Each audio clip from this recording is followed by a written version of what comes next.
Welcome to Alaska Weather, a production of Alaska Public Media and the National Weather Service, Alaska Region.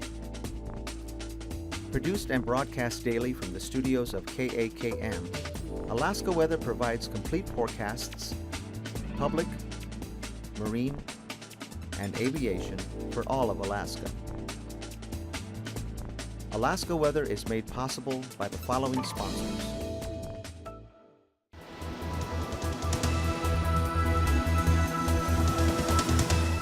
The National Weather Service. Hello again, everyone, and thanks so much for joining us for Saturday's edition of Alaska Weather. I'm meteorologist Dave Percy. Satellite imagery today showing a lot of clouds here across Alaska. Got some breaks actually from along the Alaska Range up into the central interior and then back across the northern upper Yukon Valley there just south of Arctic Village. Band of moisture back through here bringing precipitation from the Seward Peninsula southward there toward the Delta on down to the Alaska Peninsula area, and then a trough here moving out of the Panhandle, so drying out a little bit down here to the south, but showers lingering to the north with showers and areas of rain along the North Gulf Coast in toward Prince William Sound. While back here to the west, we got northwest flow, so got some breaks going on there. Kodiak Island breaking out this afternoon, and St. Paul out here, they're right on the edge of the mid and high level clouds. Still a lot of lower clouds out in this area here that aren't showing up. And then you can see the next system pushing in toward the western Aleutians with increasing wind and rain out in that area. And that'll continue to come eastward for tonight, actually over the next couple of days. And let's see, on the chart today, we've got a trough here right along the southwest coast, bringing rain, fog, and drizzle to the Pribilof Islands, and that pattern extending up to the north as well into the Seward Peninsula, St. Lawrence Island area, with another trough here from the eastern interior, from the low up here over the Yukon, extending back. So cloudy skies, scattered showers with that, but really becoming isolated there from southern Cook Inlet down along Kodiak Island, with the showers mostly along the western Alaska Range to the peninsula, and then the trough here moving northeastward there across the Panhandle. Again, breaking out a little bit down here, showers tapering off in the south, but rain up to the north. Another one right behind it, so more precipitation will be rolling in again later on tonight. And then for tonight, periods of rain again, a little more showery down south, but periods of rain for the northern and eastern North Gulf Coast tonight with showers into Prince William Sound. Should be a dry night here for Cook Inlet, south central Alaska in general, with maybe a few scattered showers up around the Alaska Range and locally into the 40-mile country. Isolated rain and snow showers with a weak trough up there over the eastern Arctic coast and Brooks Range area. Mostly cloudy, isolated showers over the central western interior. Low clouds, fog, drizzle here from the Pribilofs right down into the Alaska Peninsula and eastern Aleutians. And still a risk of a shower there for Kodiak later on tonight. And then we've got that front still hanging up out there over the western Aleutians, keeping it windy and wet in that area. But we'll see it slowly advances eastward for Sunday to just west of Amchitka Island with higher pressure in advance of that. Winds will stay northwest, 5 to 15 miles an hour, and that's going to keep a lot of low clouds, fog, and drizzle. Lower flying conditions here for the Alaska Peninsula on the Bering Sea side there, right up across the Pribilofs, and then more moisture up here coming across the Bering Strait with that system. And again, mostly cloudy, showery for the interior. And this system coming up will begin to increase the winds on the southern southeast coast, along with the rain later on. Otherwise, remnants of a trough. Showers of rain continue from the northern Panhandle westward in toward Prince William Sound. Be more showery here along the Kenai Peninsula, and again, Kodiak Island, still a risk of some showers. Showers scattered across south central Alaska and into the Tanana Valley and White Mountains. And then for Monday, that system moves out. What looks to be the last trough swings through the southern Panhandle, drying out to the north.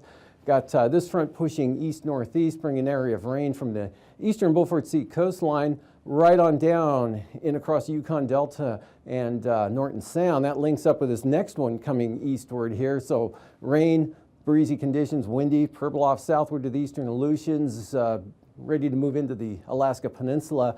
Fair, maybe some sunshine here for Cook Inlet, the North Gulf Coast, Bristol Bay, and then more rain and wind out over the far western Aleutians.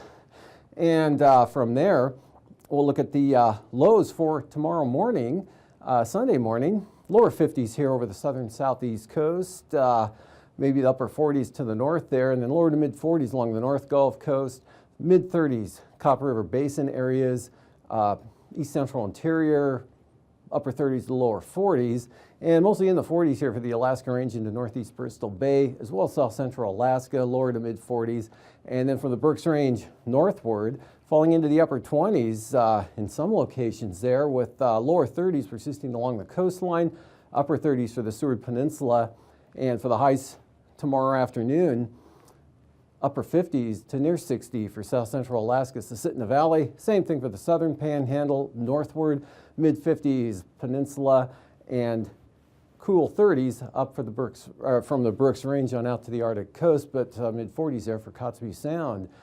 And then for the lows for Monday morning, still in the lower 30s, but not much colder than it will be Sunday morning there for the North Slope areas into the Brooks Range, maybe even a little bit milder, but generally lower to mid 30s, some areas in the upper 20s, lower 40s over the eastern interior, all the way back to the southwest coast, mid 40s there for the Alaska Peninsula, on out to about 50. So staying kind of mild there for the Aleutians, and then lower 40s there across the Bering Sea with 46 at St. Paul, 43 degrees forecast at Savunga.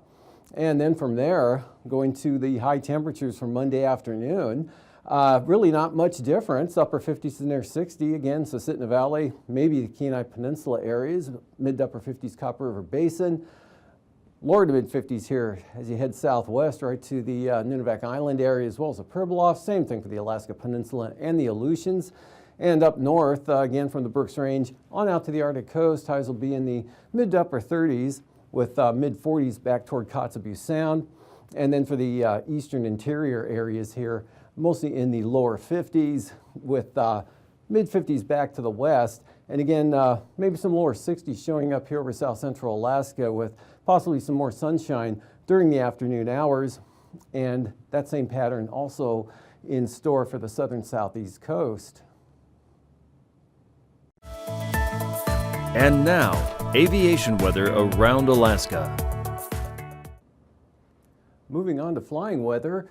For tomorrow, we've got a swath of IFR here out over the west central Bering Sea, gradually moving eastward, extends down to the Aleutians, and marginal VFR on up the Alaska Peninsula. Another batch of IFR coming into the far western Aleutians, marginal all along the coast here, eastern Bering Sea. Small area of IFR, eastern Beaufort Sea coast, and also up over the northern panhandle with marginal conditions into Prince William Sound. And that'll continue Sunday afternoon here with marginal VFR along the North Gulf Coast. Storm coming up, IFR spreading into the southern panhandle during the afternoon. And we've got marginal VFR continuing in the west here, except for the downslope areas of the western Brooks Range here. Marginal for the eastern Arctic coast. IFR shifting up to St. Lawrence Island and barely reaching the eastern Aleutians there, but right across the Pribilofs. And again, this area advancing a little bit to the east there, covering the western Aleutians. And for Monday morning, a narrow band of that will spread eastward to about Atka, with the bulk of the IFR back to the northwest. VFR here, Bristol Bay, the Alaska Peninsula. Some IFR developing there around St. Lawrence Island. And up here from the north slope back to the northwest coast, and some marginal VFR here along the Alaska Range to the Talkeetnas, and then locally into the coastal range, and not too bad, mostly VFR here for the Panhandle. And then for the afternoon, marginal over toward the border, otherwise VFR, marginal VFR North Gulf Coast, and IFR up there over the eastern Brooks Range, and then a big area here spreading northeastward right up across the Seward Peninsula into across Kotzebue Sound, southward to Nunivak Island to the eastern Aleutians. And so for passes, Anaktuvuk tomorrow, marginal VFR and that also holds for Adigan. Lake Clark and Merrill, starting out VFR becoming marginal, and rainy, the same trend, as well as windy. And for Isabel and Mentasta, though, VFR tomorrow. For Tenita, wide open VFR. Portage, VFR becoming marginal, and that'll probably occur early on. And Chilkoot and White, IFR becoming marginal VFR. Freezing levels, cold air up here over the North Slope and Arctic coast, 2,000 feet down to about the Brooks Range. Otherwise, about 5,000 to 6,000 feet here over southern Alaska, on down across the Panhandle, and 8,000 to 10,000 feet out over the Aleutians and the Bering Sea. Icing above about 11,000 feet here, coming into the far western Aleutians to about Amchitka Island. Areas of light to very isolated, moderate icing here over the interior, mostly back in the west. And then a bigger area here across the southeast coast above about 6,000 feet that'll extend westward into Prince William Sound. And taking a look at the jet stream, for tomorrow we've got this upper level low still in the western Gulf of Alaska now, and north to northwest winds coming down around that along the west coast there, coming out of the Russian Far East. And then got the southwest jet coming in across the Queen Charlotte, but that's going to be lifting that storm northward there to the southern coast of the Panhandle tomorrow. And for the 9,000-foot winds, looking something like this. Again, strong winds with this system as it comes northeastward, but through tomorrow, through Sunday, that should stay mostly from Dixon entrance on down to the south, although you'll see an increase there over the southern Panhandle. Otherwise, the interior, even the North Gulf Coast, the Kodiak Island, 5 to 10 knots, could be 10 to 20 up here around that system near Point Hope. Otherwise, not too bad in these northwesterlies, just 10 to 20, and then coming back up pretty good there, 30 to 40 knots ahead of that next front and system coming into the western Aleutians. And then for 3,000 feet, again, this approaching from the west, so southwest winds increasing here, 25 to 35 knots over to roughly Amchitka, lighter down to 10 knots there for the Adak-Atka area, northwesterlies here, 15 to 20 knots across the Alaska Peninsula. And falling back to 15 there toward Kodiak Island, light winds up over the interior. And as far as turbulence goes, maybe some light to isolated moderate chop here right along the Alaska Peninsula area, but nothing too serious at all. And then here with that system coming up, turbulence will be increasing throughout the day and slowly lifting northward here with pretty good moderate chop extending from the Queen Charlotte Islands there. They'll be coming across Dixon entrance, probably reaching the southern Panhandle late tomorrow afternoon. Otherwise, moderate chop coming in the far western Aleutians.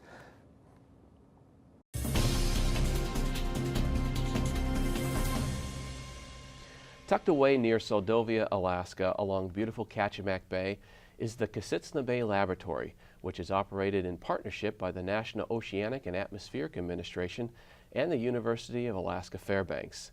This unique marine research and teaching laboratory is dedicated to excellence in marine science and provides a place where people can learn more about marine and coastal ecosystems. Here today to talk about the laboratory are its directors, Chris Holderried and David Christie. Why is the location of the laboratory so important? Jim, Kachemak Bay is a microcosm in many ways of southern Alaskan coastline. It has rocky coastlines, it has glaciers feeding into it, it has eelgrass beds at the head of the bay, and on the north side it has cliffs that are eroding into the bay. So we can, within just a few miles of the lab, we can access all these different types of ecosystems that live with these different environments. So you have basically a small little world encapsulated in Kachemak Bay. Provides a natural laboratory. Yeah. Well, how long has the lab been around? The lab's actually been around for as long as Alaska's been a state. It Wow. was originally constructed in 1959. There was a recognition back then that some of the same problems we face today with sustainable use of coastal resources, there were some challenges then, particularly in the herring fishery, and they saw the need for more science to understand those changes. So who oversees the laboratory? Well, the lab is actually run by NOAA through the National Ocean Service, and in the National Ocean Service it's part of our Coastal Ocean Science program. And then we'll run in partnership with the University of Alaska Fairbanks. But one of the interesting things is we actually fall under what is called the Center for Coastal Fisheries and Habitat Research, which is another facility located in Beaufort, North Carolina. Some people say, how do you have this connection between coastal Alaska and coastal North Carolina? But if you look at the issues in both places between fishing and ecotourism and sustainable resources, and they're very, very similar. It's a pretty easy connection to make. There is one of our unique features in the lab is that there is a whole range of folks that get to use the laboratory, both from the research side and from supporting our education missions. On the research side, there's NOAA, researchers from NOAA offices, from other federal agencies, from state agencies, and as well as university scientists. And from an education group, we've got college students, both undergraduate and graduate, and school children that come for field science camps. That's outstanding. Well, describe some of the research that's being done at the laboratory. Well, one of our main focus areas of research at the lab is how do we provide the science to sustain coastal resources. Obviously, use of coastal resources is very important in Alaska, and so how can we support that with good science? Some examples are understanding the underwater habitats and how fish and other species are using those habitats, and supporting uses like local mariculture that the oyster farmers are doing. A lot of the research at the lab focuses around questions about how ecosystems work. How will they change in the future as temperatures potentially change? How will they change with changing amounts of sediment coming into the bay as the glaciers retreat? And in general, why are things where they are and how are they changing through time? And the particular areas that have been focused on recently in the lab are in the kelp forests, which are extensive in the bay, and of course they provide very good habitat for young fish and other animals, other organisms. And then the extensive intertidal zones. We have 28-foot tidal range in the bay, which means between high and low tide, there's very large areas in which a wide variety of marine organisms live.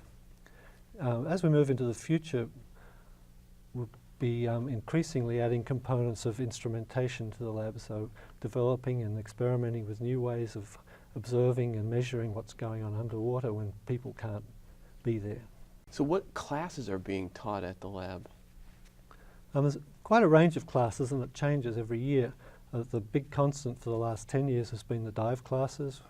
We've trained well over 100 divers in that time. Last year there were 600 scuba dives conducted out of the lab.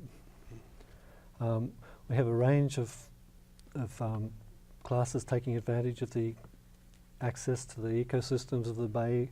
Classes on vertebrates, classes on invertebrates. We've had a climate change class there last summer, and a variety of things coming up. Some of the classes are taught by UAF professors, some are taught by our partners at University of Alaska Anchorage, and particularly the local Kenai Peninsula Community College in Homer, and also from Alaska Pacific University. Partnerships. Can you touch on that, Chris? What partnerships have you forged to further the mission of the laboratory? Yeah, central to how the laboratory operates is that we do most everything we do in partnership with other organizations. We're fairly limited in our federal staff. Right now we just have 2. And so to accomplish all the science missions and the education missions that NOAA wants in this area, we work obviously with the University of Alaska Fairbanks, other universities to do the education mission, as well as local marine education groups like the Center for Alaskan Coastal Studies in Homer. From a research perspective, we do a lot of work with other NOAA offices, so researchers from other NOAA offices, from in the state with the Kachemak Bay National Estuarine Research Reserve, which covers most of Kachemak Bay, and with the Alaska Department of Fish and Game. That's one of our big partners. And then nationally, we're working with other NOAA offices like the Office of Coast Survey, National Geodetic Survey, and other partners in our coastal ocean science programs. How do you get the community involved? Well, that's one of the really fun parts about where the laboratory is and who we get to work with.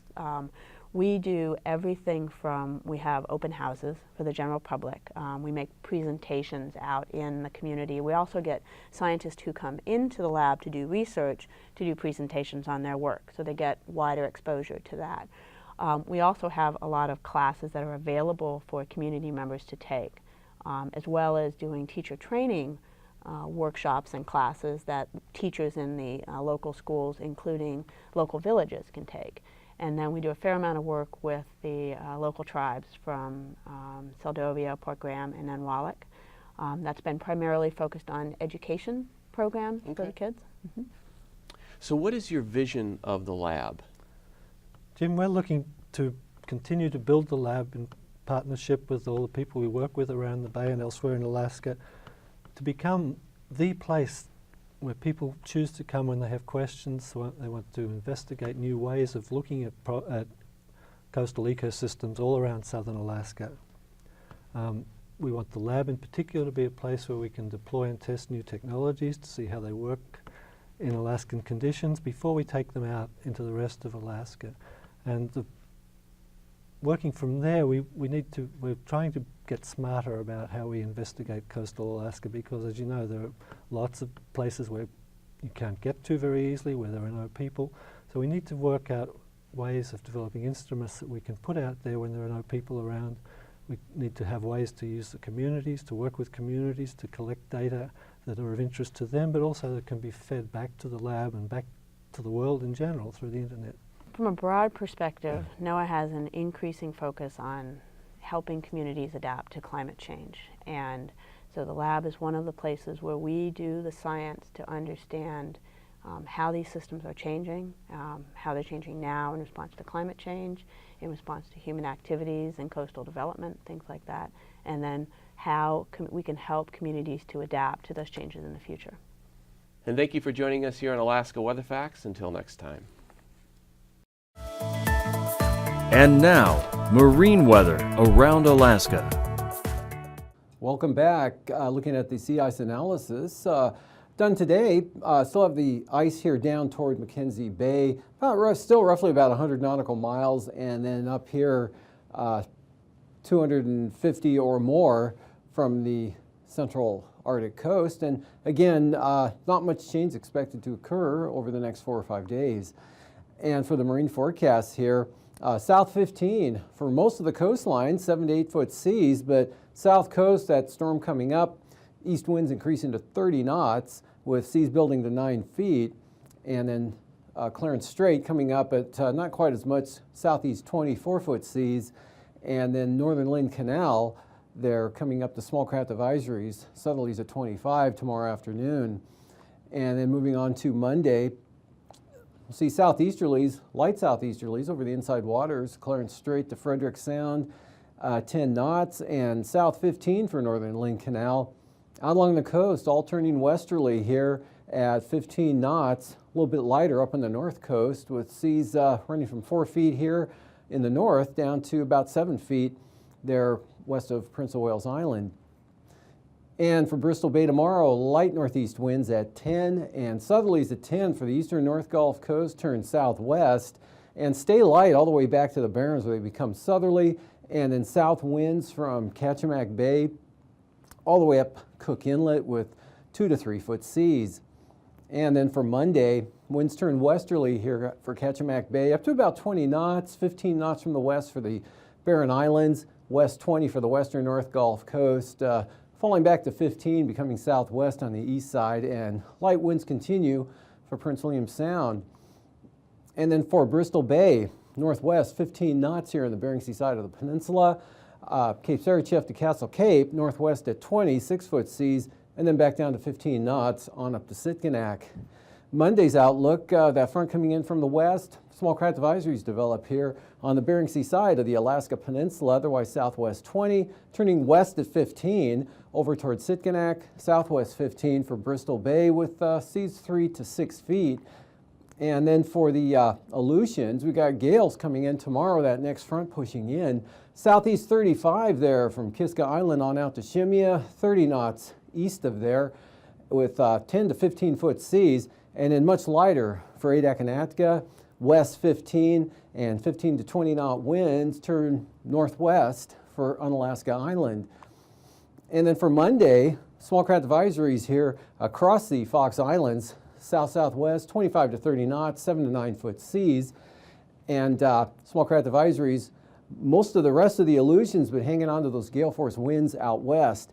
And for the southwest coast, here south of Nunivak Island, west 15, southeast 10 for the Pribilofs, north 10 for St. Lawrence Island, and then for Monday, becoming a little more organized here and increasing up to 30 knots for the Pribilofs, south along the coast here at 25, seas building 5 to 6 feet, southeast 25, northern Bering Sea, 15 to 20 knots there for St. Lawrence Island.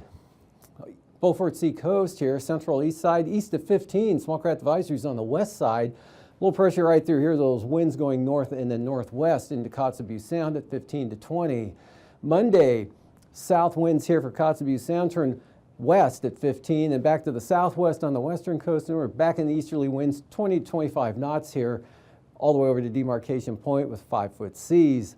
And for tonight's weather, once again, still pretty wet here on the southeast coast, southwest flow, and areas of rain up to the north here.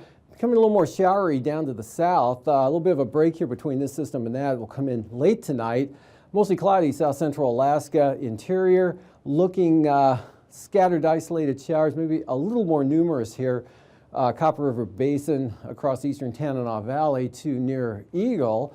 And just some isolated or diminishing precipitation there for the eastern Arctic coast back to the Brooks Range. Dry in the west and northwest 15. A lot of low clouds, fog and drizzle continue. Bering Sea sliding down to the peninsula. There's that next front that tomorrow will edge its way eastward, not really pushing too fast, but bring gale force winds out west and rain into just west of Adak by late in the day. Showers mostly cloudy over the interior areas. And that next storm coming up to the southern southeast coast moves through, and the next day we've got a trough with diminishing showers and rain out west here with the next system. These forecasts are to be used for planning purposes only. Call 1-800-WX-BRIEF for a formal pre-flight briefing. Always file a flight plan before you go flying. The U.S. Coast Guard Auxiliary urges you to leave a float plan with a friend or the harbor master before you go boating. Alaska Weather is made possible by the following sponsors.